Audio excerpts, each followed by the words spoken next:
अहिंसा परमो धर्म की जय। परम पूज्य आचार्य भगवान गुरुदेव विद्यासागर जी मुनि महाराज की जय। परम पूज्य विनम्र सागर जी, निस्वार्थ सागर जी, निर्मद सागर जी, निसर्ग सागर जी महाराज की जय। परम पूज्य मुनि श्रमण सागर जी महाराज की जय। समस्त मुनि संघ की जय।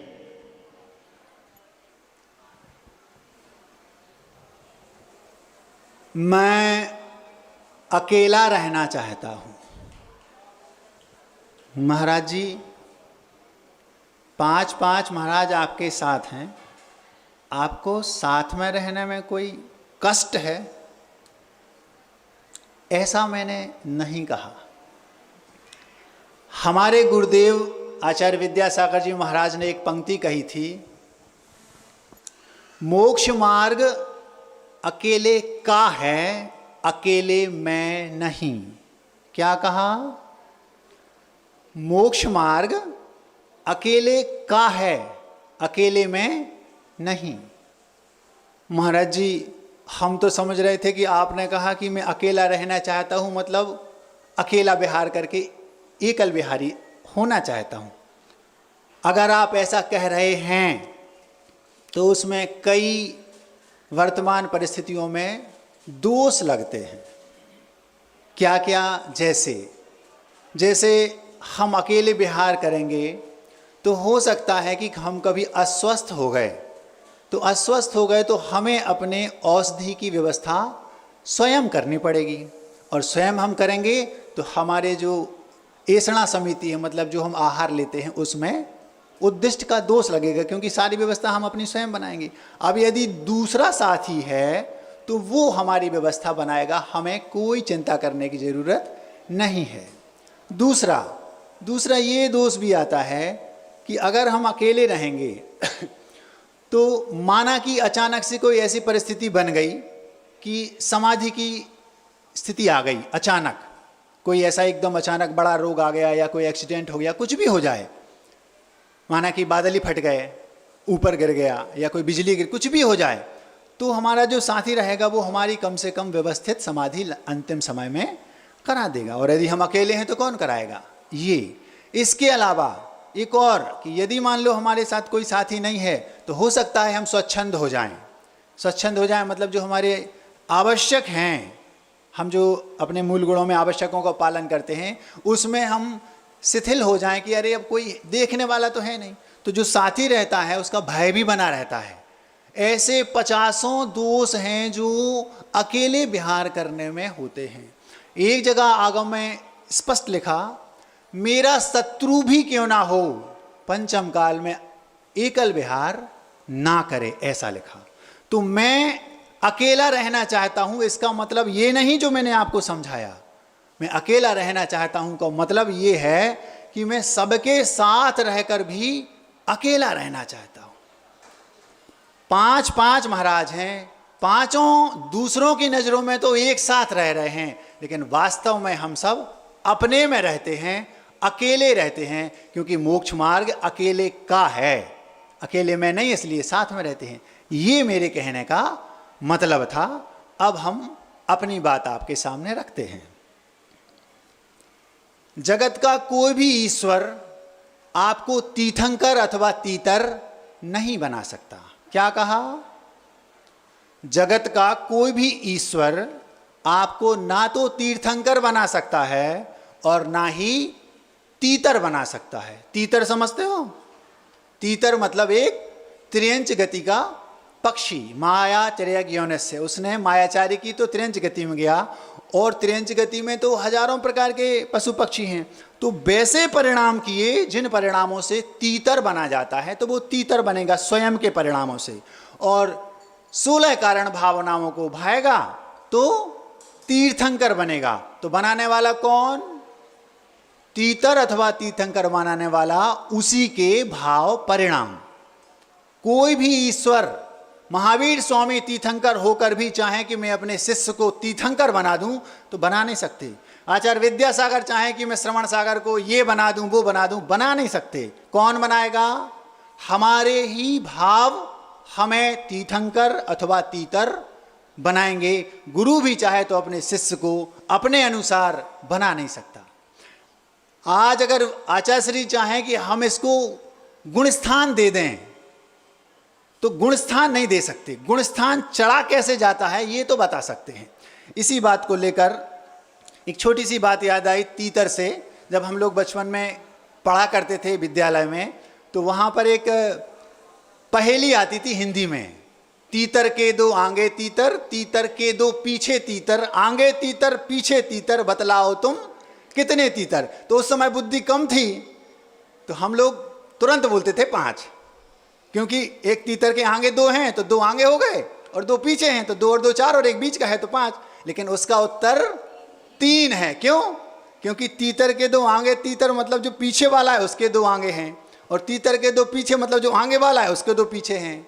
और तो बतलाओ कितने तीतर, तो 3। ऐसा क्या हुआ, एक 7-8 बालक हमारे पास बैठे थे, बात कर रहे थे, बुद्धिजीवी थे। एक पुण्यशाली बालक हमसे पूछता है, महाराज जी तीर्थंकर कैसे बनते हैं? जैसे उसने मुझसे पूछा कि तीर्थंकर कैसे बनते हैं तो मैं वो व्यवस्था बता रहा था, बेटा ऐसे ऐसे भाव करोगे तो तीर्थंकर बन जाएंगे।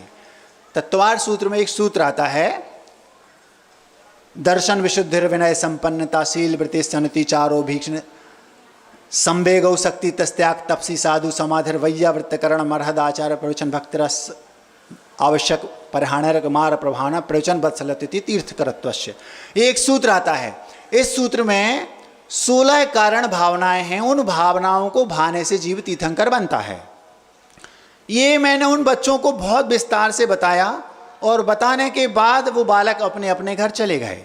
दूसरे दिन उन बुद्धिजीवी बालकों में से एक बालक मेरे पास आया और आकर मुझसे पूछता है, महाराज जी अपने भावों से तीर्थंकर बनते हैं, अपने भावों से माना कि तीतर बनते हैं, मैं तो राजा बनना चाहता हूँ, क्या राजा भी हम अपने भावों से ही बनते हैं?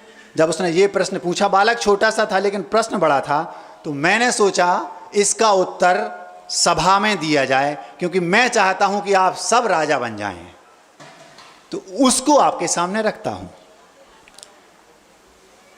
किसान ने अपने खेत को आषाढ़ माह के पहले ही व्यवस्थित करके रख लिया। जब बारिश आई तो उस बारिश का उसने फायदा उठाकर उस सही समय पर उस खेत में बीज का वपन कर दिया। एक बुंदेलखंड में कहावत है, आषाढ़ का चूका किसान और डाल का चूका बंदर। यदि किसान आषाढ़ माह में चूक जाए वपन करने में तो फिर वो 4 महीने बीज का वपन नहीं कर सकता, बीज को खेत में बो नहीं सकता, और फिर वो फसल नहीं ले पाएगा, मतलब 1 साल उसका बर्बाद हो गया। ऐसे ही अगर बंदर एक डाल से दूसरी डाल पर छलांग लगा रहा है और यदि वो चूक गया तो समझो गया। आषाढ़ का चूका बंदर और डाल का, आषाढ़ का चूका किसान और डाल का चूका बंदर। तो किसान चूका नहीं, उसने समय पर अपनी खेती को व्यवस्थित कर लिया, और पानी गिरा तो उसने बीज का वपन समय पर कर दिया। धीरे धीरे धूप, फिर बारिश, फिर धूप, और उसने खाद पानी व्यवस्थित सब समय पर दिया। बीज अंकुरित हुए, अंकुरित होकर के पौधों का रूप ले लिया, और जब पौधों के साथ में जिस बीज को उसने बोया था उन पौधों के साथ में कुछ खरपतवार भी उग गई, तो उसने निंदाई गुड़ाई उसको बोलते हैं किसान लोग, कि उस खरपतवार को हटा दिया। वो खरपतवार क्या करती है, जितने उस मिट्टी में पोषक तत्व होते हैं उन पोषक तत्वों को जिस बीज को बोया है वो पौधे ही उसको ग्रहण करें, खरपतवार ना कर पाए, इसलिए खरपतवार को हटा दिया जाता है। यदि खरपतवार को नहीं हटाएंगे तो वो पौधों के साथ साथ वो खरपतवार ज़्यादा पोषक तत्वों को ग्रहण कर लेगी और पौधा वृद्धि होने से वंचित रह जाएगा।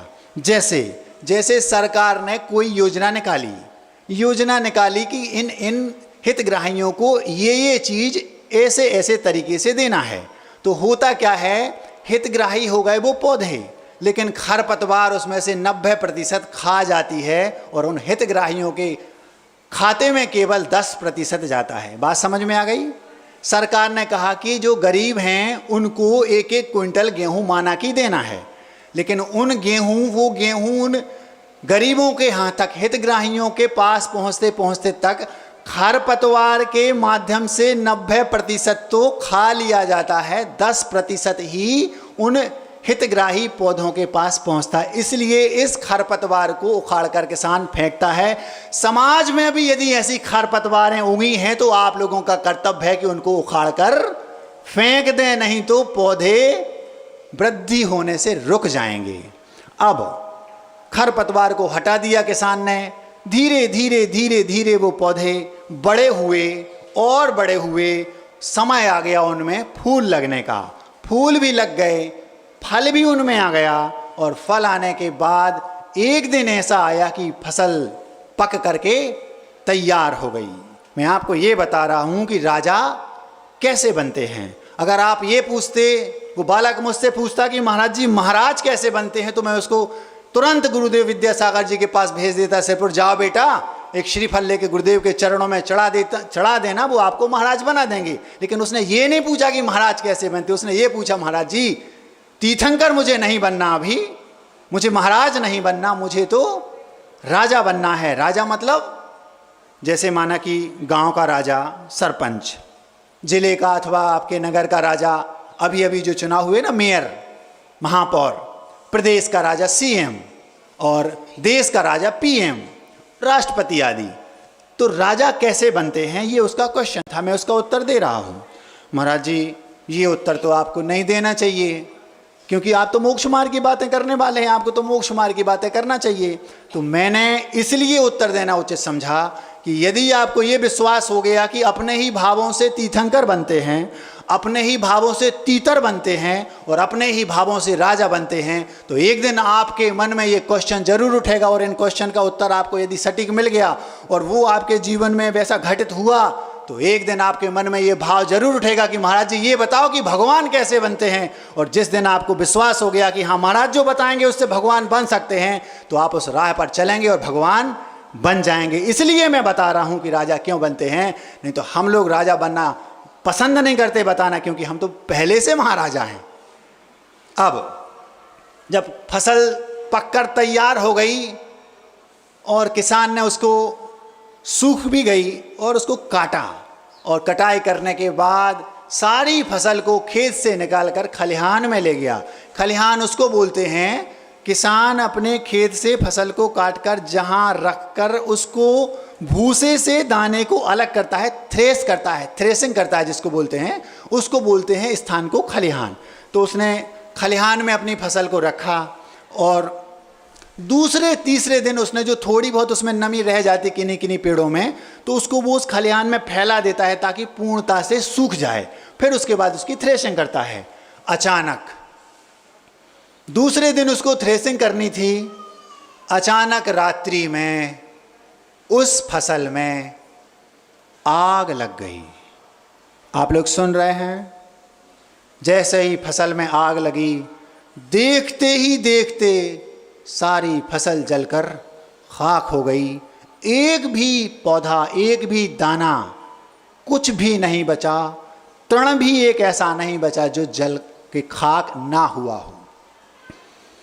जब फसल जलकर खाक हो गई, किसान खड़ा खड़ा देख रहा था, पूरा परिवार उसका बिलख रहा था, क्योंकि किसान की जो अर्थव्यवस्था होती है वो केवल मात्र उसकी खेती पर निर्भर है। पूरे एक वर्ष की अर्थव्यवस्था उसकी खेती पर निर्भर है। जो फसल आई, जितना उसको बेच करके धन घर में आया, उस धन से वो पूरे वर्ष को व्यवस्थित करता है कि मुझे कितना कितना पैसा कहाँ कहाँ खर्च करके अपना जीवन चलाना है। एक जो व्यापारी होता है, एक जो सेवक होता है, जो आप लोग जिसको जॉब बोलते हैं, नौकरी करता, सर्वेंट जो होते ना, अथवा एक जो पेशे वाला होता है, जैसे कोई डॉक्टर है, कोई वकील है, कोई सीए है, सीएफए आदि आदि हैं, वो उनकी जो अर्थव्यवस्था होती है उसकी व्यवस्था हटके होती है। आप सब जानते हैं, उसमें मैं समय खराब करना नहीं चाहता। लेकिन किसान की अर्थव्यवस्था पूरी की पूरी आधारित रहती है तो केवल खेती पर। जैसे ही उस किसान के परिवार को, उस किसान को ये पता चला, तो वो खलिहान के बाहर खड़ा देख रहा है, आंसू बहा रहा है, स्तब्ध खड़ा है, उसके मुख में कोई शब्द नहीं है, समझ में नहीं आ रहा है कि मैं क्या करूं। मैं आपको ये बता रहा हूं कि किन भावों से राजा बना जाता है। पुण्य का उदय था, सरकार ने ऐसी व्यवस्था बना दी है आजकल किसानों के लिए कि उनका अकाउंट बैंक में रहता है और उनका बीमा कर दिया जाता है। अब किसान को तो कुछ पता नहीं था, उसके परिवार को भी कुछ पता नहीं था। उसने सोचा अब तो इस बार ये पूरी साल गई, अब तो इस बार भूखों मरने की नौबत आ जाएगी। लेकिन ऐसा नहीं हुआ, क्योंकि जब रिपोर्ट लिखाई गई कि फसल जल गई है तो वो रिपोर्ट की कॉपी बैंक में दी गई और बीमा कंपनी वालों ने इस बात का पक्का कर लिया कि हाँ इसकी फसल जल गई है। 5 लाख रुपए उस फसल की कीमत आंकी गई और पूरे के पूरे 5 लाख का चेक उस किसान को दे दिया। उस किसान ने चेक को अपने अकाउंट में लगाया और उसको 5 लाख मिल गए। घर के सारे सदस्य प्रसन्न, जैसे कुछ हुआ ही ना हो। क्यों? क्योंकि उनका उद्देश्य था पैसा। हमें तो अपने जीवन को जीना है, जैसे भी हम अपने जीवन को जिएंगे। अर्थव्यवस्था हमारी 5 लाख आ गए, चलेगी, आनंद आएगा, कोई दिक्कत नहीं। लेकिन किसान अभी भी स्तब्ध है, शांत है। उसके पता भी चल गया कि मेरे पास 5 लाख रुपए आ गए हैं, हमारे अकाउंट में 5 लाख डल गए हैं। घर के सारे सदस्य प्रसन्न है, जैसे कुछ हुआ ही ना हो। लेकिन किसान के मुख पर मुस्कान अभी भी नहीं है, वह एकदम शांत स्तब्ध है। चेहरे पर चिंता की रेखाएं स्पष्ट दिखाई दे रही हैं। क्यों? जब किसान से किसी बुद्धिजीवी ने जाकर पूछा, भैया तुम्हारा तो कुछ नुकसान हुआ ही नहीं, जब तुम्हारा कोई नुकसान ही नहीं हुआ है तो तुम मायूस क्यों हो? फसल जल गई थी, जब तक बीमा नहीं आया था, पैसा नहीं आया था, तब तक तुम्हारा मायूस होना जायज था, लाजमी था, अच्छा था। लेकिन अब तो पैसे आ गए, 5 लाख रुपए आपके अकाउंट में आ गए। वो आपकी फसल ज़्यादा से ज़्यादा बिकती तो 5 लाख में, और आपको करना क्या पड़ता? उसको सुखाया था, उसको थ्रेसिंग करनी पड़ती, भूसा हटाना पड़ता और उस बीज को बोरों में भरना पड़ता। फिर आप उसको ट्रैक्टर ट्रक में भर करके बाजार मंडी में ले जाते, फिर वहाँ पर वो बिकता, आपको फिर वो पैसे देता। तब आपको हो सकता है कि 4,80,000, 4,50,000 अथवा ज़्यादा से ज़्यादा 5 लाख मिलते। तब मिलते इतनी मेहनत करने के बाद। लेकिन आपने कोई मेहनत नहीं की और सीधा का सीधा चेक आपके 5 लाख का आपके अकाउंट में डल गया। आपको तो प्रसन्न होना चाहिए, कोई मेहनत नहीं करनी पड़ी, बिना मेहनत के 5 लाख आ गए। घर के सारे लोग इस बात समझ गए जो वो व्यक्ति समझा रहा था। लेकिन किसान अभी भी स्तब्ध है, मौन है, शांत है। उसके चिंता की रेखाएं उसके चेहरे पर स्पष्ट दिखाई दे रही हैं। मैं आपसे पूछना चाहता हूं, किसान ऐसा क्यों कर रहा है? महाराज आप ही बता दो, हमें तो समझ में नहीं आ रहा। जब उसके परिवार के किसी भी सदस्य को ये बात समझ में नहीं आ रही तो आपको कैसे आएगी? इस युग के भगवान जिनको कहा जाता है आचार्य भगवान गुरुदेव विद्यासागर जी महाराज, जब उनसे किसी ने ये बात पूछी कि बताओ आखिर किसान स्तब्ध क्यों है, तो गुरुजी मुस्कुरा के बोलते हैं, मैं उदाहरण से इसका उत्तर देता हूं। तो गुरुदेव हैं, उन्होंने किसान प्रसन्न क्यों नहीं है इसका उत्तर दूसरे उदाहरण से दिया। किसने? इस युग के भगवान आचार्य गुरुदेव विद्यासागर जी महाराज ने क्या उदाहरण दिया वो मैं आपके सामने रख रहा हूं। गुरुदेव कहते हैं किसान प्रसन्न इसलिए नहीं है क्योंकि 2 लोगों को उदाहरण दे रहे हैं, क्योंकि वो तो अपनी बात को सीधे सीधे नहीं बोलते। जो महापुरुष होते हैं उनकी हर एक बात में कुछ राज रहता है। उन्होंने कहा बुद्धिजीवी होगा तो मेरे इस उदाहरण से समझ जाएगा। वो उदाहरण क्या दिया? गुरुदेव बोलते हैं एक बियावान जंगल में किसी एक ऐसे व्यक्ति को भेज दो जिसके पास खाने को कुछ भी नहीं है साथ में, और उसके साथ एक गाय दे दो। बियावान जंगल है, इतना घनघोर जंगल है कि सूर्य की किरणें जमीन पर नहीं पड़ रही, क्योंकि इतना घना है कि वृक्षों के पत्तों पर ही सूर्य की किरणें पड़ रही हैं, जमीन पर एक भी किरण पड़ नहीं रही। एकदम ऐसे लगता है जैसे अंधेरा हो, इतना बियाबान जंगल, और चारों ओर हजारों किलोमीटर तक कहीं कोई आबादी नहीं, बसावट नहीं, कोई व्यक्ति नहीं, केवल मात्र जंगली जानवर और वो एक मनुष्य, और वह जंगल है सागौन के वृक्ष का, मतलब वहां खाने के लिए कुछ भी नहीं। अब जब वह व्यक्ति को उस बियाबान जंगल में गाय के साथ छोड़ दिया, एक दूसरा व्यक्ति उसी जंगल में छोड़ दो, गुरुजी बोलते हैं, और उस व्यक्ति को 50 करोड़ रुपए नगदी दे दो। जंगल में व्यक्ति को छोड़ दिया, उसके पास 50 करोड़ रुपए नकद हैं, नोटों की गड्डियां हैं, हरे हरे नोट हैं, गांधी छाप। अब आचार्य जी बोलते हैं दोनों के पास खाने को कुछ नहीं है, जंगल में है, हजारों किलोमीटर तक कुछ नहीं है, दोनों को छोड़ दो, देखते हैं क्या होता है। धीरे धीरे धीरे धीरे 1 दिन बीता, 2 दिन बीता, 4 दिन बीता। व्यक्ति जिसके पास गाय थी उसने गाय को दुहा और दूध पी लिया। गाय ने दिन भर घास चरी, वहीं पर जो पोखरों में पानी भरा था उसको पिया, उस किसान ने भी या व्यक्ति ने भी पानी को पिया, और आखिर उसने अपना जीवन धीरे धीरे धीरे धीरे जीना शुरू किया। क्योंकि दूध एक पौष्टिक आहार है, संपूर्ण आहार है दूध। वे लोग ना समझ हैं जो वीगन के कहने पर, वीगन के रास्ते, वीगन के बहाने दूध को भी वीगन में मानकर उसको अवॉइड कर रहे हैं, पी नहीं रहे हैं। जबकि देखो, एक बहुत अच्छा तथ्य रख रहा हूं आपके सामने। अगर दूध पीने योग्य नहीं है तो जो इस जैनिज्म के प्रणेता हैं 24 तीर्थंकर, वो अहिंसा के पुजारी हैं। हमारे जो भगवान महावीर स्वामी आदि 24 तीर्थंकर हैं वो अहिंसा के पुजारी हैं। उन्होंने अपने केवल ज्ञान से, सर्वज्ञता से इतने सूक्ष्म से सूक्ष्म अहिंसा की व्याख्या की है, आप सब समझते हैं। लेकिन अहिंसा की इतनी सूक्ष्म व्याख्या करने वाला तीर्थंकर स्वयं जब दीक्षा लेते हैं तो पारणा करते हैं, तो 24 में से 23 तीर्थंकरों ने दूध की खीर से अपने उपवास की पारणा की। इससे यह सिद्ध होता है कि दूध पीने योग्य है। इतनी सूक्ष्म व्याख्या अहिंसा की करने वाले तीर्थंकर स्वयं दूध पीते हैं। 23 तीर्थंकरों में से केवल एक आदिनाथ भगवान को छोड़कर उन्होंने इक्षु रस से अपने उपवास की पारणा की। शेष 23 तीर्थंकरों ने क्षीरान्न से अपने दूध आहार की उपवास की पारणा की। इससे यह स्पष्ट होता है कि दूध पीने योग्य है। जो वीगन बन रहे हैं बहुत अच्छी बात है।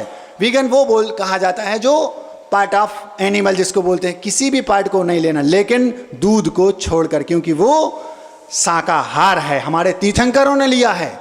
आप खुद अपने मुख से बोलते हैं कि जो व्याख्या अहिंसा की सूक्ष्म व्याख्या जैनिज्म में है वो कहीं नहीं पाई जाती, तो वो दूध लेते, इसका मतलब दूध शाकाहार ही है। और एक दूसरी बात, यदि गाय को दुहा ना जाए तो जैसे आपको दीर्घ शंका लघु शंका लगी है, तेज समझ गए ना, लघु शंका दीर्घ शंका बहुत जोर से आ गई, आप थोड़ी देर तक तो सह सकते हैं। यदि आपको स्थान नहीं मिला, आपको नहीं जाने दिया, तो आपके प्राण चले जाएंगे, ध्यान रखना। ऐसा ही वेग उस गाय का होता है। यदि उसके दूध को दुहा ना जाए तो वो प्राण छोड़ देगी। इसलिए दूध हमारे लिए पीने योग्य है, और ये हमारे तीर्थंकरों ने व्यवस्था दी है। स्पीड में घड़ी चल रही है इसलिए इस बात को यहीं रोकता हूँ। एक छोटी सी बात और, एक व्यक्ति से मैंने जब ये बात रखी तो वो कहता, महाराज जी ये बात नहीं है, वीगन में दूध को भी रखा है, ये कारण नहीं है। कारण ये है कि जब हम दूध को दोहते हैं तो मशीनों के द्वारा आज दूध दोहा जाने लगा है, तो उसमें रक्त के कण अथवा पीव आदि उसमें ज़्यादा, क्योंकि मशीनों में सेंस तो है नहीं, तो उसके कारण एक आध बूंद आ जाता है, हो सकता है इसलिए उनको ऐसा कहा हो। तो हमारे यहाँ गाय को दोहने की व्यवस्था ग्वालों की है। वो अपने हाथों से दूध को दोहते हैं और वो दूध पीने योग्य ही है। ये बात आप ध्यान में रखना। हम आगे चलते हैं। जब उस व्यक्ति ने अपना जीवन केवल उस गाय के सहारे जी लिया, 2, 4, 6 महीने में धीरे धीरे वो 1000 किलोमीटर एक ही दिशा में चलता रहा, और उस गाय का दूध पीते पीते वो सुबह शाम पिया, और आकर के लास्ट में वो ठिकाने पर लग गया और अपने प्राण बचा लिए, नगर में आ गया। लेकिन जो दूसरा व्यक्ति था जिसके पास 50 करोड़ रुपए थे, वो 1 दिन 2 दिन 4 दिन 6 दिन, अब भैया हम आपसे पूछते हैं 50 करोड़ रुपए तो हैं आपके पास, जो आपको आवश्यकता है वो खरीद लो, जंगल में क्या मिलेगा, तो पैसों को खा लो ना, खा सकते हो। आखिर यही हुआ। वो व्यक्ति 15 दिन 1 माह में धीरे धीरे धीरे क्रश होता गया और प्राणांत उसका हो गया। एक गाय ने एक व्यक्ति को बचा लिया, लेकिन एक 50 करोड़ रुपयों ने भी एक व्यक्ति को बचा नहीं पाया। आचार्य जी ने अपना उत्तर दे दिया, जिन्हें समझ में आया हो समझ लो, नहीं समझ में आया हो तो हम वापस वहीं चलते हैं उस किसान के पास। भैया हमें समझ में नहीं आया, तुम्हारे मुंह पर झुर्रियां क्यों हैं बताओ। समझ में आ गया आचार्य जी ने जो उदाहरण दिया कि उसके चेहरे पर झुर्रियां क्यों हैं। कुछ लोगों को समझ में आ गया हो, नहीं आया हो, अपन वापस उस किसान के पास चलते हैं, उसी से पूछते भैया हमें समझ में नहीं आ रहा, तुम ये बताओ, जब बीमा कंपनी ने 5 लाख का चेक आपको दे दिया फिर भी आपको चेहरे पर मुस्कान नहीं आ रही है, तो इस मायूसी का राज क्या है। तो समंतभद्र स्वामी बोलते हैं, उस किसान से जब पूछा तो उसने फिर शांत स्तब्ध खड़ा है। तो हम दूसरे आचार्य के पास गए, आचार्य समंतभद्र के पास। वो समंतभद्र स्वामी आप्तमीमांसा नामक ग्रंथ में आज से 1900 वर्ष पहले कहते हैं, घटमौली सुवर्णार्थी नासोत्पाद स्थित स्वयं शोक प्रमोद माध्यस्थम जनो याति सहेतुकम। ये उन्होंने एक कारिका 1900 वर्ष पहले लिखी। इस कारिका में उस प्रश्न का उत्तर है जो आपका प्रश्न उस किसान के सामने है। प्रश्न क्या है, भैया जब आपको 5 लाख का चेक मिल गया, भले आपकी फसल जल गई, लेकिन आपके चेहरे पर अभी भी मुस्कान क्यों नहीं आ रही है। मैं आपको ये बता रहा हूँ कि राजा किन भावों से बनते हैं। तो समंतभद्र स्वामी बोले, एक सेठ जी हैं, उनके पास सोने की 2 सिल्लियाँ हैं, उनकी एक बिटिया है। बिटिया बोलती है, पिताजी मुझे इस सोने की घट मतलब घड़ा मतलब कलश बनाना है, घटमौली सुवर्णार्थी, घट मतलब कलश। पुत्री बोली, पिताजी इन सोने की सिल्लियों से मुझे कलश बनाना है। पिताजी बोले ठीक है बेटा बनवा देते हैं, और उन्होंने जौहरी को दिया, भैया इसके हमारी बिटिया को सुंदर सा कलश बना दो। किसका? सोने का। पिताजी प्रसन्न है, क्यों? क्योंकि मेरा सोना सिल्ली के रूप में था, वो सोना सिल्ली से हट करके कलश के रूप में आ गया। सोना तो सोना है मेरे पास, तो मेरा सोना सुरक्षित है। ये समंतभद्र स्वामी बोल रहा है 1900 वर्ष पहले, ध्यान से सुनना। अब पुत्र था उनका, पता चला कि दीदी को पिताजी ने सोने की सिल्लियों से कलश बनवा दिया। जलन तो होती है, ये प्राणियों का स्वभाव जैसा हो गया है आज। जब धीरे धीरे धीरे उसको पता चला, रोने गाने लगा, और उसने अपनी बहन को थोड़ा सा दबाव बनाया और उसने उन कलश को लिया और पिताजी से बोलता है मुझे तो मुकुट बनवाओ इसका। जब नहीं माना, दीदी बेचारी मायूस हो गई, बिटिया हमारे कलश को तोड़ दिया जाएगा। पिताजी फिर भी प्रसन्न है, कोई बात नहीं भैया तुम अपने मन की कर लो, जाओ मुकुट बनवा लो। जौहरी को दिया, उस कलश को तोड़ा और मुकुट बनवा दिया। जब मुकुट बनवा दिया तो घटमौली सुवर्णार्थी, एक को घट बनवाना था, एक को मुकुट बनवाना था। मौली मतलब मुकुट, घटमौली सुवर्णार्थी, और एक तो ये कह रहा था कि मुझे सोना चाहिए, चाहे वो घट के रूप में हो और चाहे वो मुकुट के रूप में हो। पिताजी प्रसन्न, शोक प्रमोद माध्यस्थम, शोक हो रहा है बिटिया को क्योंकि उसका कलश टूट गया। प्रसन्न हो रहा है, शोक प्रमोद माध्यस्थम, प्रसन्न हो रहा है बेटा, क्यों? क्योंकि मेरा मुकुट बन गया। और माध्यस्थ पिताजी, क्यों? मेरा सोना तो सुरक्षित है। सिल्ली के रूप में था, बिटिया ने कहा कलश बनवा दो, तो कलश के रूप में आ गया। सोना तो मेरा ही था, अब वो सोना बेटे के पास मुकुट के रूप में पहुंच गया। बेटी दुखी हो रही है, बेटा प्रसन्न हो रहा है, लेकिन पिताजी मध्यस्थ हैं, मेरे पास मेरा सोना सुरक्षित है।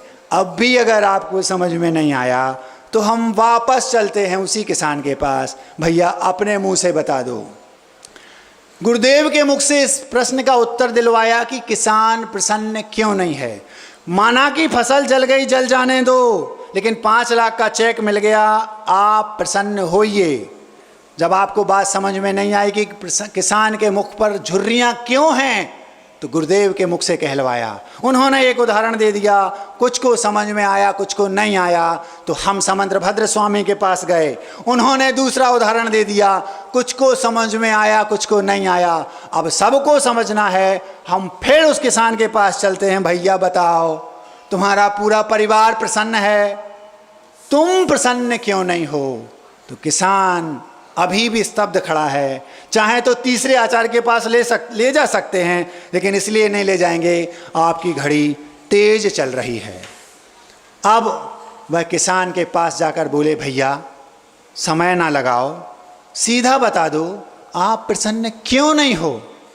किसान कहता है, आग लगी नहीं है, आग लगाई गई है। कोई बात नहीं, मुझे इस बात का दुख नहीं है। आग किसने लगाई है मैं ये भी जानता हूं, और आग क्यों लगाई है मैं ये भी जानता हूं। कौन ने लगाई भैया, क्यों लगाई? वो कहता है आग लगी नहीं है, लगाई गई है। आग किसने लगाई? तो जो पड़ोसी था, जिसका खेत के बाजू में एक दूसरा पड़ोसी किसान था, उसने लगाई है। क्यों लगाई है? इसलिए लगाई है क्योंकि जो पड़ोसी है उसके खेत में उतना ही बड़ा खेत है, उसमें केवल 1 लाख की फसल निकलती है और इसके खेत में 5 लाख की निकलती है। उसे जलन होती है, जलन होना स्वाभाविक है, आप लोगों को भी होती है। महाराज इसके बारे में विस्तार से इसलिए मत बताओ, हम लोग इस चीज़ में माहिर हैं। हमारी दुकान के बाजू वाले की दुकान ज़्यादा चलती है तो जलन हमें भी होती है। अगर हमारे परिवार में हमारी देवरानी जेठानी से ज़्यादा टैलेंटेड है, एक्सपर्ट है भोजन बनाने में, सबकी सेवा करने में, तो हमें जलन होती है। होना नहीं चाहिए ये बात अलग है, लेकिन हम सब इसमें माहिर हैं। उस किसान ने आग लगाई, जलन के वशीभूत, उसे कोई दोष नहीं है, ये होता है महाराज। फिर दुखी क्यों हो? वो किसान कहता है, यदि ये आग नहीं लगाता, जलन होती है, होना है, स्वाभाविक है, कोई बात नहीं, इसको माल को चोरी कर लेता, मुझे बिल्कुल दुख नहीं होता, क्योंकि मैंने जो 3 महीने तक मेहनत की है, उस मेहनत का प्रतिफल, वो अनाज जो है उसका प्रयोग 400-500 लोगों को वर्ष भर तक पेट भरना है, वो हो तो जाता। चोरी कर लेता, चोरी करके ये किसी मंडी में तो बेचता, जिसको बेचता वो किन्हीं कहीं तो वितरित करता, वो आखिर फाइनली जिस उद्देश्य से उसको बोया गया है वो उनके पेटों को तो भरता, 500 लोगों को 1 बरस तक भोजन तो देता। इसलिए मैं दुखी हूं कि आग लगा दी। आग नहीं लगाता, चोरी कर लेता, मुझे कोई दुख नहीं था। अथवा मैं इसको थ्रेस करके, भूसा हटा के, जब दानों को ट्रॉली में अथवा ट्रक में भरकर मंडी ले जाता, वहाँ मैं बेच देता। बेचने के बाद जो धन मुझे मिलता, उस धन की चोरी कर लेता, मुझे कोई दुख नहीं होता।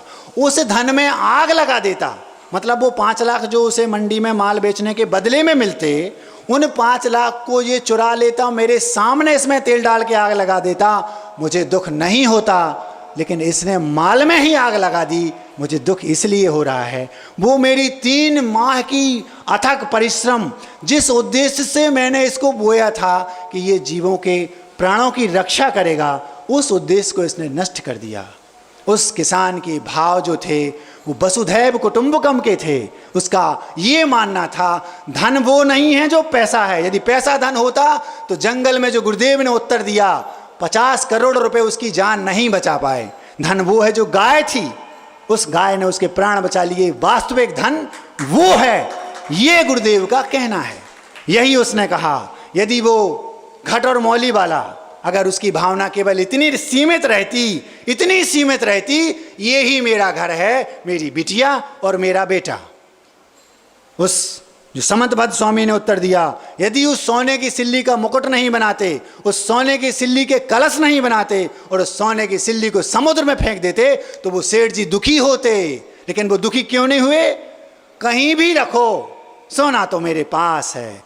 ये सोच उस किसान की रहती है, मेरा अनाज कहीं भी हो, किसी भी स्थिति में हो, अपने उद्देश्य की पूर्ति करेगा। तुमने उसे आग लगा दी, ना वो तुम्हारे काम आया ना मेरे काम आया। आप लोग समझ नहीं पा रहे इस बात को, इसलिए मैं दुखी हूँ। कितना विशाल हृदय है उस किसान का, आप सोचिए, कल्पना कीजिए। क्या आप ऐसा करते हैं? आपके घर के बाजू में किसी का घर जल जाता है, आप कहते हैं हमारा कुछ नहीं बिगड़ा, उसका बिगड़ा। लेकिन जिसे राजा बनना है, जिसके भाव भविष्य में राजा बनने के हैं, उसके हृदय में वसुधैव कुटुंबकम की भावना होती है। प्रत्येक जीव उसके परिवार का सदस्य है। कहीं भी वो अनाज रखा हो, वो अनाज हमारा नहीं, कहीं भी रखा हो, आखिर हमारा ही तो परिवार है। कब ऐसे भाव आपके मन में आएंगे? जिस दिन ऐसे भाव आपके मन में हो गए, 16 कारण भावना भाएगा तो तीर्थंकर बनेगा, और ऐसी भावना भाएगा बंधुओं, राजा बनेगा राजा। राजयोग ऐसे बनता है। आपने केंद्रीय राजनीति में ऐसा देखा होगा महाराज जी, कई लोग हैं 50 वर्षों से राजनीति कर रहे हैं, उच्चतम स्तर को राजनीति के छुए हैं, लेकिन राजा नहीं बनाए पाए। किंग मेकर तो वो बन गए, लेकिन किंग नहीं बन पाए। क्यों? क्योंकि राजयोग नहीं है आपकी भाषा में। हमारा जैनिज्म कहता है नाम कर्म की उन्होंने ऐसी प्रकृति को नहीं बांधा जिससे वो राजा बन पाते। 50 वर्ष हो गए राजनीति करते करते, 3-4 नाम मेरे मुख पर आ रहे हैं। आज वो 70-80 वर्ष के हो गए। लोग उन्हें पितामह की उपाधि तो देते हैं, जब पीएम बन जाता है तो उनके पास जाकर उनके चरणों को छूकर उनका आशीर्वाद तो लेते हैं, लेकिन वो राजा नहीं बन पाए। उन्होंने राजा तो बना दिया दूसरों को। इसके पीछे जैनिज्म कहता है हर एक चीज के पीछे कर्म है।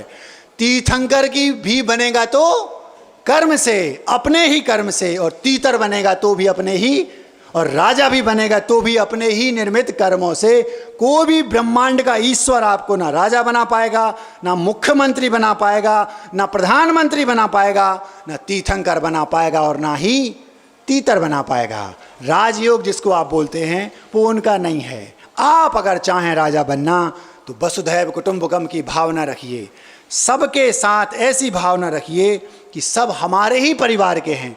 अभी 1 महीने पहले की बात है, उस घटना को याद करता हूँ तो बड़ा दर्द होता है।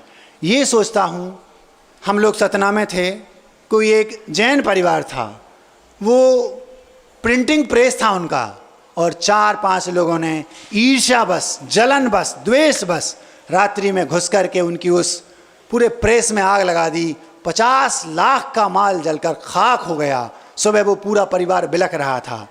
अब यदि बीमा कंपनी उनको 50 लाख दे भी दे, माना कि उनका बीमा नहीं था, ऐसा हमने सुना है, वो लोग रोकते बिलखते रहे, अगर दे भी दे तो वो तो प्रसन्न होंगे, लेकिन वो किसान प्रसन्न नहीं होगा, क्योंकि उसको ये पता है ये मेरा, ये तेरा, ऐसी भावना किसान की नहीं होती। वो तो ये कहता है सब कुछ तो मेरा है, इनके पास है, इनके पास है, किन्हीं के पास हो, जो कुछ भी है ये सब हमारे ही तो हैं। ऐसी भावना जिसके अंदर होती है वो उस राजयोग का बंद करता है, और वो कर्म जब उदय में आते हैं तो वो राजा बनता है। बनना चाहते हो तो ऐसे भाव आज से ही बांधना शुरू कर दो। महाराज जी, ये हम कैसे कह सकते हैं कि हम जिन भावों को बांधते हैं उन भावों से हम वो बन जाते हैं? तो ये एक उदाहरण आगम में आता है, 2 मिनट में रख रहा हूँ। तीर्थंकर का समोसरण एक स्थान पर लगा था। कुछ किलोमीटर दूर एक वृक्ष के नीचे मुनिराज बैठे थे। वे मुनिराज ध्यानालीन थे। वहाँ से एक काफिला निकला। उस काफिले का जो मुखिया था उसने मुनिराज को नमोस्तु किया, और नमोस्तु कहकर बोलता है, महाराज मैं तीर्थंकर के समोसरण में जा रहा हूँ, आप कुछ कहना चाहते हैं क्या? महाराज ने कहा नमोस्तु बोल देना, और ये पूछ लेना कि जिस वृक्ष के नीचे मुनिराज बैठे हैं, जो रास्ते में मिले थे, उनके कितने भाव शेष हैं, ये पूछ लेना। वो गया और समोसरण में पूछा, महाराज जो रास्ते में मुनिराज मिले थे, हे सर्वज्ञ, हे तीर्थंकर, हे प्रभु आप बताइए, आप तो केवल ज्ञान के धारी हैं, उन मुनिराज के कितने भाव शेष हैं, मतलब वो कितने भवों भाग भगवान बन जाएंगे? तो उन्होंने कहा जिस वृक्ष के नीचे वो बैठे हैं उसमें जितने पत्ते हैं उतने भाव उनके शेष हैं। वे मुनिराज इमली के वृक्ष के नीचे बैठे थे। वो मुनिराज आप होते तो घबरा जाते। इमली के कितने पत्ते होते हैं? एक पत्ते में 20-50 पत्तों के अलावा उसमें कुछ होता ही नहीं, ऐसा दिखता है। आप होते तो घबरा जाते, लेकिन मुनिराज को कर्म सिद्धांत पर भरोसा था। उन्हें पता था कि तीर्थंकर बनेंगे तो अपने भावों से, और तीतर बनेंगे तो अपने भावों से। उन्होंने ऐसे भाव भाए मुनिराज बन के, क्योंकि तीर्थंकर कभी नान्य था मुनि भाषणम, वो जो महामुनि हैं तीर्थंकर हैं वो अन्यथावादी नहीं होते। उनने जो कहा है अकाट सत्य है। जिन जिन वचनों को उनने कहा है वो अक्षरशः सत्य होंगे। जितने पत्ते इस वृक्ष में हैं उतने भवों बाद मेरा मोक्ष होना निश्चित है। अब मुझे चिंता करने की जरूरत नहीं है। आप होते तो ये चिंता तो हो जाती, भैया अब लाखों पत्ते हैं उसमें करोड़ों, तो करोड़ों भाव लेने पड़ेंगे। लेकिन वे मुनिराज कर्म सिद्धांत पर भरोसा करने वाले थे, उन्होंने कुछ नहीं किया, ऐसे भाव भाए जिससे वो निगोद में उत्पन्न हों। क्या कहा? निगोद में होता क्या है? अंतर मुहूर्त में मरण होता है, अथवा एक और दूसरी परिभाषा है, उसको हम निगोद नहीं बोलते। आप लोगों का ये भ्रम है, जो स्वाध्यायशील लोग हैं उनका ये भ्रम है कि एक श्वास में जो 18 बार जन्म मरण करते हैं वो निगोदिया हैं। ये परिभाषा निगोद की नहीं है। लब्ध अक्षर जो जीव होते हैं, अपर्याप्तक जिनको बोलते हैं, वे एक श्वास में 18 बार जन्म मरण करते हैं। ऐसे उनने भाव भाए कि एक श्वास जितने में आप श्वासोच्छ्वास लेते हैं, इतने में 18 बार जन्म मरण कर लें, तो उनके 18 भाव हो गए। ऐसे उनने भाव भाए कि वो वहाँ पर जन्म ले लें। अब वहाँ जन्म लिया, अब एक श्वास में जब 18 बार जन्म मरण होगा तो 18 भाव हो गए। ऐसे 1-2 दिन में जितने पत्ते थे उतने भाव उनने ग्रहण कर लिए, और मुनिराज फिर से मनुष्य भाव पाया, क्योंकि तीर्थंकर ने कहा है, झूठ तो हो नहीं सकता। और मुनिराज बने, छपक श्रेणी चढ़े, केवल ज्ञान प्राप्त किया और मुक्त हो गए। 2-4 दिन में मुक्त हो गए। क्यों? उन्हें पता था कि किन भावों से क्या बनते हैं। आपको क्या बनना है ये आप निश्चित कर लो। अगर आपको तीर्थंकर बनना है तो वो भावनाएं भाना शुरू कर दो, और अगर आपको तीतर बनना है तो वो भावनाएं भाना शुरू कर दो, और आपको राजा बनना है, राजयोग आपका हो। महाराज जी, हम चुनाव में खड़े थे, बहुत पैसा खर्च किया, बहुत प्रचार प्रसार किया, सारे रिश्तेदार, सारे संबंधी, सारे समाज के लोग एकजुट होकर बहुत प्रचार प्रसार किया, हार गए। क्या करें महाराज जी? राजयोग नहीं था। क्यों नहीं था? किसी ने राजयोग आपके अकाउंट में डाला? आपके अकाउंट में राजयोग डालने का अधिकार केवल आपको है। आपने यदि डाला होता, कैसे डालेंगे? किसी के घर में आग लगाओगे, राजयोग बनेगा। किसी की दुकान में आग लगाओगे, राजयोग बनेगा। जिन्होंने उस सतना में आग लगाई है ना, उन्हें अभी पता नहीं है, सतना में नहीं, जहाँ कहीं भी जो आग लगा देते हैं, दूसरे के खलिहान में, दूसरे की दुकान में, दूसरे के मकान में, और दूसरे के हृदयों में, जो दूसरे के हृदयों में आग लगाते हैं। महाराज जी, हम पूरे जीवन घबराते रहते हैं, हमारे जीवन में, हृदय में पूरा जीवन हो गया आग लगी रहती है। उस दिन को याद करो जब तुमने दूसरे के हृदयों में आग लगाई थी। आज उसका परिणाम आपको भोगना पड़ रहा है। जीवन भर आपको ऐसा लगता हो जैसे हमारे हृदय में आग लगी हो। किसी दूसरे ने आपके हृदय में आग नहीं लगाई, पहले आपने दूसरों के हृदयों में आग लगाई थी, इसलिए आज आपके हृदयों में आग लगी। महाराज जी, हम फुटपाथ पर सोते हैं, कैसा पाप किया? दूसरे की दुकान मकान जलाओगे तो वो आज फुटपाथ पर सो रहे, आप पहले आपने लगाई होगी इसलिए आप फुटपाथ पे सो रहे हैं। हमारी दुकान नहीं चलती, पहले आपने दूसरे की चलती थी तो ईर्ष्या की थी, जलन की थी, इसलिए आपकी नहीं चलती। एकदम नक्की करता है कर्म सिद्धांत पूरा। एक भी पूरे खाते ऐसा नहीं रहता कि कुछ थोड़ा बहुत छोड़ दे। 100% नक्की करता है खाते को। जितना आपने निकाला उतना देना पड़ेगा, जितना दिया उतना मिलेगा। अब आप देख लो आपको क्या करना है। हमारे पास समय सीमित है। समझ में आ रहा है? महाराज जी थोड़ा कड़वा है, मैं चाहता हूं कि आपको बुरा लग जाए, मैं चाहता हूं कि आप सोचें जाके कि ये हो क्या रहा है, ये बोल क्या रहा है महाराज जी, ताकि आप ठंडे दिमाग से अपने घर में जाकर सोचें, विचार करें, और विचार करने के बाद वो अपोह हो, घर के सदस्यों से डिस्कस करें कि ये हो क्या रहा है। जब विचार करेंगे तब आपको लगेगा बात तो सही है। ये मैं नहीं कह रहा हूं, हमारे जैनिज्म में ऐसा ही लिखा है। कर्म सिद्धांत की यही परिभाषा है। आपके साथ दूसरी स्थिति बनती है। क्या? सेठ जी का चौराहे पर मकान है। आपके साथ क्या बनता है वो बता रहा हूं। सेठ जी का चौराहे पर मकान है और मकान में गोदाम भी है नीचे। दूसरे मकान में रहते हैं, बहुत बड़ा मकान है, 4-5-6 खंड का, पूरे में माल रखा है। और सेठ जी अपनी दूसरी दुकान पर बैठे हैं, गद्दी पर आराम से लेटे हैं। और मुनीम साहब ने आकर बोल दिया, सेठ जी अपना जो मकान था ना चौराहे पर, उसमें किसी ने आग लगा दी, जलकर खाक हो गया। सेठ जी बेहोश हो गए, मूर्छित हो गए। क्यों मूर्छित? इसलिए हो गया क्योंकि हमारा मकान था, जल गया। अब पानी डाला, थपथपाया, सेठ जी जैसे तैसे व्यवस्थित हुए, और व्यवस्थित हुए तो सेठ जी को तब तक एक दूसरा मुनीम आया और आकर बोलता है, सेठ जी 15 दिन पहले आपका जो बड़ा बेटा था उसने उस पूरी बिल्डिंग को, मैं मटेरियल के, मैं माल के, मैं गोदाम में जो माल है सब का सब दूसरे को बेच दिया। सेठ जी पुनः स्वस्थ हो गए। ऐसे लोग कभी राजा बनेंगे क्या? कभी ऐसे लोग राजा नहीं बन सकते। ध्यान रखना, राजा वो बनते हैं कि जिनको किसी का भी मकान जल जाए और वो मूर्छित हो जाएं, वो राजा बनते हैं। समझ में आ रही बात? हमारा ये हमारा है, हमारा नुकसान हो गया, ये तुम्हारा नुकसान हो गया, वो लोग कभी राजा नहीं बनेंगे। हमारा नुकसान होने पर हमें जितना दुख हो रहा है, जितनी पीड़ा हो रही है, दूसरे का नुकसान होने पर उससे ज़्यादा नहीं तो उतनी ही पीड़ा हो, वो लोग वसुधैव कुटुंबकम की भावना वाले होते हैं, वो लोग राजा बनते हैं। बंधुओं याद रखना। अब बात पूरी हो गई, घड़ी बहुत तेज चल रही है, इसलिए अंत में हम आपके सामने कड़वा हो गया है, मुख मीठा करके अपनी बात को समाप्त करते हैं। क्या बात रखना चाहते हैं महाराज? एक पद्य के माध्यम से हम अपनी बात, अपने हृदय की पीड़ा आपके सामने रखना चाहते हैं।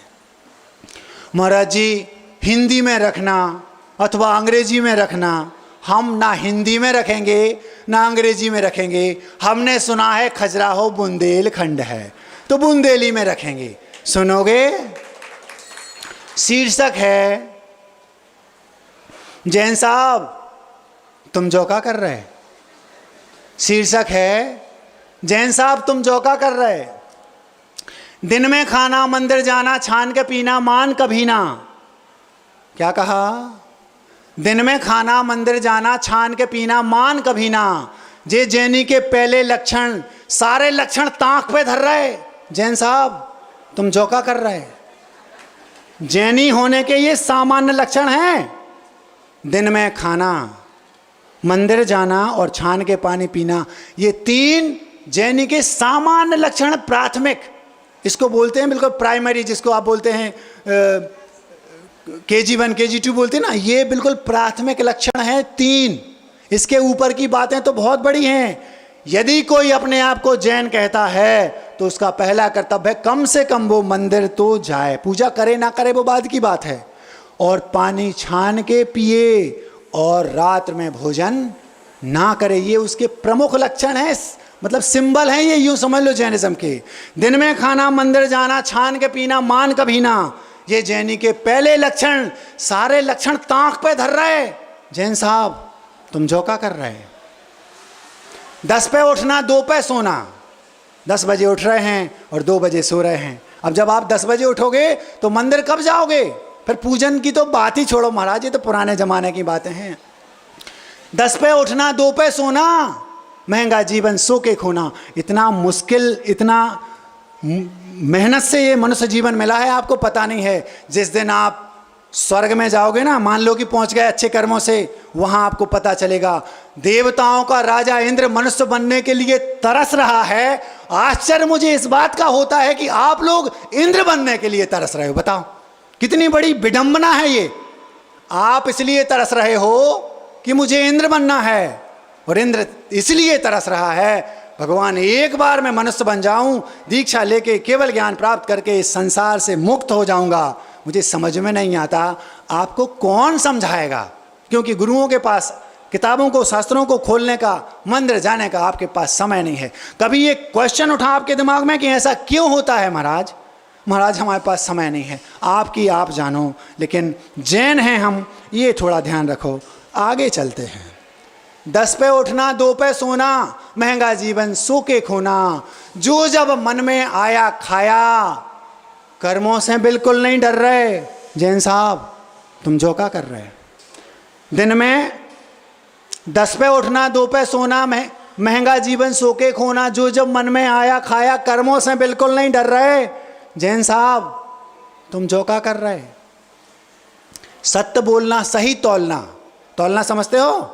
तराजू में 2 पल्ले होते हैं, एक वो तौलना होता है और एक तौलना और होता है दूसरा, जो आप कहते ना हमने उनको तौल लिया। आचार्य श्री जी जब दीक्षा के लिए दीक्षार्थी जाते हैं तो वो तौल लेते हैं ये कितने पानी में है। यदि लगा कि हाँ ये योग्य है तो दीक्षा दे दी, नहीं है तो उसको हाँ देखते हैं, देखते ऐसा कह के उसको देखते रहते हैं। जब उसमें वजन आ जाएगा तो उसको भी निकाल लेंगे। मना इसलिए नहीं करते क्योंकि वो फिर उसमें वजन नहीं आएगा, इसलिए मना भी नहीं करते। लोगों को लगता है आज इसे लटकाते हैं, लटकाते नहीं, वो चाहते हैं कि इस दाने में भार आ जाए, वजन आ जाए, ताकि इसमें आटा ज़्यादा हो जाए तब पीसेंगे, अभी पीसने योग्य नहीं है। ये गलतफहमी उनकी। 20 बरस हो गए आपको तो महाराज जी 15 महीने में दीक्षा दे दी, हमें 20 बरस हो गए ब्रह्मचर्य व्रत की, हमें नहीं दी। आप उनकी नज़रों में आ नहीं पाए। आए तो थे, आपको लगता है उनकी नज़रों में नहीं आए, आए तो थे। जब उन्होंने तोला तो वजन नहीं था। वजन लाओगे तो आप भजन योग्य बन जाओगे, वो बना देंगे। जिनमें वजन थी उन्हें भजन योग बना दिया, आपके सामने बैठे हैं। दिन में सत्य बोलना, सही तौलना। तौलना मतलब समझ गए, 2 प्रकार का। सत्य बोलना, सही तौलना, नहीं किसी की पोल खोलना। पोल खोलना समझते हो? किसी के राज हमें पता चले हम खोल देते हैं तुरंत जाकर, लेकिन ऐसा नहीं। हमारा कर्तव्य, जैनियों का एक ये गुण होता था, कभी किसी के वो राज को उजागर नहीं करते थे, ढांक के चलते थे, अपने को भी और दूसरों को भी। ये जैनियों के गुण थे, ये हमारा गौरव था। आप पढ़ो इतिहास को कभी जाकर। सत्य बोलना, सही तौलना, नहीं किसी की पोल खोलना। सत्य बोलना, सही तौलना, नहीं किसी की पोल खोलना। सत्य बोलना, सही तौलना, नहीं किसी की पोल खोलना। सत्य बोलना, सही तौलना, नहीं किसी की पोल खोलना। इन बातों का आज मोलना, घी की कह तेल चुपर रहे। जैन साहब तुम जो का कर रहे हो? सत्य बोलना, सही तौलना, सत्य बोलना, सही तौलना, नहीं किसी की पोल खोलना। इन बातों का आज मोलना, मोल मतलब इनकी कीमत नहीं है। सत्य बोलना, सही तौलना, नहीं किसी की पोल खोलना। इन बातों का आज मोलना, घी की कह तेल चुपर रहे। जैन साहब तुम झोंका कर रहे। समझ में आ रही? ऐसा हो रहा है। कहते हैं शुद्ध घी है और उसमें 2-5% शुद्ध घी है, और हैं जैन साहब क्या बताएं। बड़ा दुख होता है सोचकर। कोई बात नहीं, आगे चलते हैं। समता रखना, ये जैनियों का एक बहुत बड़ा विशेष गुण था। कितनी भी विपरीत परिस्थिति आ जाए वो समता रखते थे। कोई बात नहीं, धैर्य रखो, देखते हैं। समता रखना, गुस्सा पीना। हमने ये सुना है, ये होता था कि यदि मान लो किसी को गुस्सा आ गई तो वो गड़े पत्थर उखाड़ते थे, क्योंकि जब तक वो उखड़ेगा तब तक गुस्सा शांत हो जाएगा। आजकल बंदूक हाथ में लेकर चलते हैं, लाइसेंस है। गुस्सा आई और उसने स्कूल में 15-20 बच्चों को जल्दी जल्दी जल्दी जल्दी निपटा दिया। क्यों? उसकी गुस्सा शांत होने का टाइम ही नहीं है, बंदूक में गोलियां भरी हैं। ऐसा है। सत्य बोलना हो गया, समता रखना, गुस्सा पीना, हिंसा तो भावों में भी ना। जैनी ऐसे होते थे, मुख से काटो मारो शब्द नहीं बोलते थे। मतलब द्रव्य हिंसा तो ठीक, भावों में भी उनके हिंसा नहीं थी। सत्य बोलना, समता रखना, गुस्सा पीना। समता रखना, गुस्सा पीना, हिंसा तो भावों में भी ना। समता रखना, गुस्सा पीना, हिंसा तो भावों में भी ना। समता रखना, गुस्सा। समता का मतलब होता है साम्य भाव। साम्य भाव समझते हो? साम्य भाव वो विपरीत परिस्थितियों में भी अपने परिणामों को संभालना, इसको बोलते हैं समता। और कितनी भी तीव्र कसाय, क्रोध आ जाए, गुस्सा नहीं करना, उसको रोकना, संभलना। समता रखना, गुस्सा पीना, हिंसा तो भावों में भी ना। जे संपत्ति थी जैनों की, छोटी छोटी बात पे लड़ रहे। जैन साहब तुम झोंका कर रहे हैं। समता रखना, गुस्सा पीना, हिंसा तो भावों में भी ना। ये संपत्ति थी जैनों की, छोटी छोटी बात पे लड़ रहे। जैन साहब तुम झोंका कर रहे हैं। कुल की मर्यादा को जानो। जो हमारे जैनिज्म की, जो जैन कुल था उसकी जो मर्यादा थी उसको जानो। आप शेर के बच्चे हो, आपको पता नहीं है। कुल की मर्यादा को जानो, शेर के बच्चे सीना तानो। कुल की मर्यादा को जानो, शेर के बच्चे सीना तानो। गौरव गाथा भूल गए तुम, बकरी बनकर मैं कर रहे। जैन साहब तुम झोंका कर रहे। हम शेर थे, शेर के बच्चे थे, ऐसा होता था। और आज ये स्थिति है कि शेर का बच्चा बकरियों के साथ रहकर अपने आप को भेड़ बकरियां बनकर मैं कर रहा है। उसे पता ही नहीं कि मैं शेर का बच्चा हूं। अरे एक बार दहाड़ लगा, पता चल जाएगा मैं शेर का बच्चा हूं। क्या गौरव गाथा थी जैनों की, सोचकर बड़ा दुख होता है। क्या करें, बहुत पीड़ा होती है। कुल की मर्यादा को जानो, कुल की मर्यादा को जानो, शेर के बच्चे सीना तानो। कुल की मर्यादा को जानो, शेर के बच्चे सीना तानो, गौरव गाथा भूल गए तुम, बकरी बनकर मैं कर रहे। जैन साहब तुम जौका कर रहे। अगर इसके बाद भी आपको अपने मन की करना है तो करो, नहीं जाना मंदिर मत जाओ, रात में खाना खाओ, जो खाना पीना पियो, खा, जो करना करो, तो लेकिन क्या नहीं करो। अगर ये सब करना है तो वो बता रहे अंतिम पंक्ति में, घर अपने मन की करना है, घर अपने मन की करना है, छाती पे दरिया धरना है। मतलब जो हम लोग बोल रहे हैं आपको नहीं मानना, हमारे जो बुजुर्ग हैं जिन्होंने जैनिज्म को इतना संभाल के यहाँ तक रखा, उनकी छाती पर अगर दरिया डलना है और आपको अपने मन की करना है तो करो, फिर भी जो हम कह रहे हैं वो सुन लो। घर अपने मन की करना है, छाती पे दरिया धरना है, अपने को जैनी ना कहना, हाथ जोड़ के विनती कर रहे। घर अपने मन की करना है, छाती पे दरिया धरना है, अपने को जैनी मत कहना, अपने को जैनी मत लिखना, हाथ जोड़ के विनती कर रहे। जैन साहब तुम जौका कर रहे। अहिंसा परमो धर्म की, बोधि समाधि परिणाम शुद्धि, स्वात्मोपलब्धि शिव शौक सिद्धि, चिंतामणिम चिंतित वस्तुदाने तौम बंद मानस ममास्तु देवी।